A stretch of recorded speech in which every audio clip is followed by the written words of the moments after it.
Hey everybody, it's just a quick informational video on the entry requirements for a U.S. citizen to enter the Kingdom of Cambodia. First thing to note here is Cambodia is only issuing diplomatic visas and business visas to U.S. citizens for entry. Visa on-demand services are not available at this time due to the COVID-19 pandemic. This information does not apply to those who are in Cambodia right now. There are extensions and exemptions in place for all of that. This video is only meant as a guide for U.S. passport holders who wish to enter Cambodia. So as I said before, the only visas Cambodia is issuing at this time are diplomatic visas and business visas. I won't be covering the diplomatic visa because if this applies to you, your agency or office will have all of this information for you and they would be the ones submitting your information to the Cambodian embassy. There's now a pre-screening process that is meant to ensure that all your documents are in order before sending them all to the Cambodian embassy. To my knowledge, the only embassy issuing visas is the one in Washington, D.C. It is located at 4530 16th Street Northwest in Washington, D.C. The pre-screen will help make sure that you have all the requirements to enter Cambodia. This is done inside of a Google document. The link for that I will leave in the description below. Here are the requirements as of September 11th, 2020. A completely filled up and signed application form. A passport photo 2 inches by 2 inches and taken within the last 6 months. A scan of your passport's bio page with at least 6 months remaining before expiration. Keep in mind you must also have 2 free pages for the visa sticker and accompanying stamps. A letter of invitation from a company in Cambodia. I'll go into this further a little bit later in the video. Health insurance coverage of at least $50,000 that covers COVID-19 in its policy. You can purchase this coverage from Forte Insurance. This is a Cambodian company that the government has approved to sell insurance to travelers entering Cambodia. I will include a link to that as well in the description below. Once you get approved to send your documents to the embassy for this visa, you must send all the following documents as well.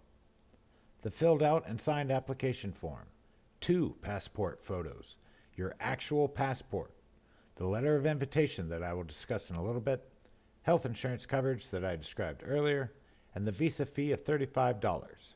Only a cashier's check or money order payable to the Embassy of Cambodia will be accepted. Include a self-addressed envelope with paid postage and tracking so you can see where your documents are and when. The embassy is asking that you do not use the embassy's address as the sender and should make yourself the sender and receiver. I'm unsure why this is requested. I just follow the rules. They ask 3 to 5 working days from the time they receive your documents, typically the day after delivery, before they put it back in the mail. Once approved, you will get your visa, and there are a few more things you need to take care of. First thing I want you to do is to make copies of everything that you sent to the embassy. That way you have originals and copies in case an airline check-in desk decides to take your paperwork. The airline check-in counter will heavily scrutinize your paperwork. In addition to everything mentioned before, you will need the following. A PCR swab COVID-19 test. Again, I say a PCR swab COVID-19 test. The result needs to be issued no more than 72 hours prior to departure. Along with the results, you will need a doctor's note verifying those results. The doctor's note must have a doctor's stamp on it. The original will be required at immigration in Cambodia. A deposit of $2,000 US.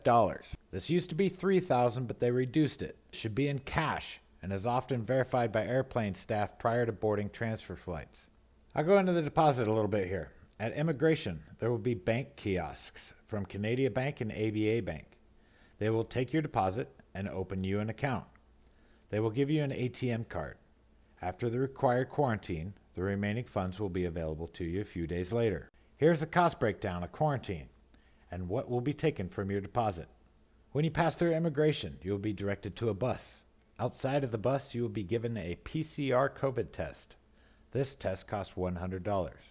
Once on the bus, and you'll have to load your own luggage by the way, you'll be taken to a hotel that is designated by immigration. There may be a way to choose which one of the hotels, but I'm getting mixed stories on that. The hotel will feed you 3 times a day at a cost of $30 a day per person. So if you're bringing other people or your children with you, it will cost $30 a day per person. Some people are saying that they are able to decline the food and order from an app like Grab and not get charged the $30 for food, although the government has authorized them to charge for it, so they might do it anyway. Laundry and cleaning services may be charged to you at a cost of $15 a day. There are nurses stationed inside of the hotels, and you may see a $6 charge for this. There will also be 2 security officers inside the hotel, and you may see a $3 charge for this added security. If nobody on your flight tested positive for COVID-19 upon arrival in Cambodia, you'll be allowed to leave 2 days later. You'll be told to self-quarantine for 14 days at an accommodation of your choosing. If somebody tests positive from your flight, you'll be quarantined and not allowed to leave that hotel for 14 days. During this time, you will be tested for COVID-19 at a cost of $100 a test. You will be tested a minimum of 4 times during this 14-day period. If you test positive for COVID-19 upon arrival in Cambodia, you will be transported to the hospital. Cost of this transportation is $5. You will be admitted to the hospital at a cost of $30 a day. Treatment and medicine cost is capped at $150 a day. Food is still $30 a day, but you will not be able to have your own food delivered. Once your deposit money runs out, they will begin to charge your insurance company for the duration of your stay at the hospital.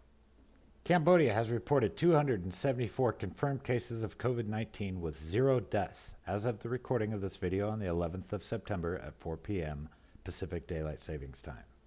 The data I have shows no new cases since August 29th. The last known case was an 18-year-old man from Indonesia who arrived July 30th. He was released from Friendship Hospital after 2 consecutive tests were conducted with negative results. There is no information as to how long he was in the hospital. Alright, now here comes the funky information about this letter of invitation. There are a few types of invitations.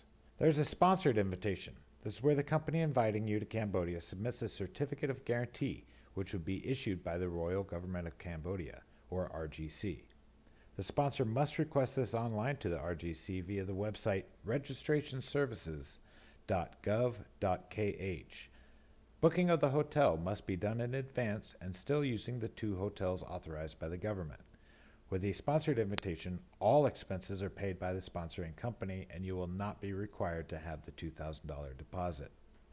Non-sponsored invitations are similar. The invitation still must be submitted online through their website, but the sponsoring company will not be financially responsible and you must have the $2,000 deposit and all expenses must be paid by you. On the embassy website, you may see that a person who is not invited or sponsored may still enter. However, this is no longer the case. The website has not been updated, and per my conversation with Mr. Hong at the Cambodian Embassy in Washington, D.C., this policy was changed August 28th. There is also a courtesy visa for an organization, nonprofit, or NGO to request someone to enter Cambodia. You'll need a letter of invitation from the organization, and it will need to be on letterhead, signed, and stamped. The embassy will follow up on this letter and contact the organization to determine how important your presence in Cambodia is. They will also look into the organization itself. Courtesy visas are given on a case-by-case basis. Fraud. There are stories online about people getting in using fake invitation letters. The government takes this seriously, and that is why they are now mandating that invitation letters are submitted online with the company's business license and tax information. This is slowing the rate of false invitations. Also, keep in mind, Cambodian law states that the Minister of the Interior shall expel from the Kingdom of Cambodia every alien who entered illegally into the Kingdom of Cambodia. If you are expelled, you will be forbidden to re-enter ever again. Where would you be expelled to, and how? These are just some things to think about before getting any harebrained ideas on how to circumvent the system. There are Facebook groups dedicated to visa and work permits with personal accounts on how people were able to enter Cambodia. This is a great source of information. Policy changes and old information are all over the internet. I'm only giving you information that I was able to confirm between multiple sources. That being said, I strongly encourage you to do your own research. The consular office was a great help in regards to policy updates. I will include all the links you will need in the description below. Hey everyone, sorry about the voiceover video. Really hate those things, but I wanted to make sure that I got the information to you as accurate as possible, so I ended up reading a lot as I was recording. so I didn't want to make a video of me just staring at my laptop screen the whole time. I hope that video answered a few of your questions. If you have any more questions, feel free to leave a comment down below. I will answer those as they come in. And until next time, have a good day, stay safe.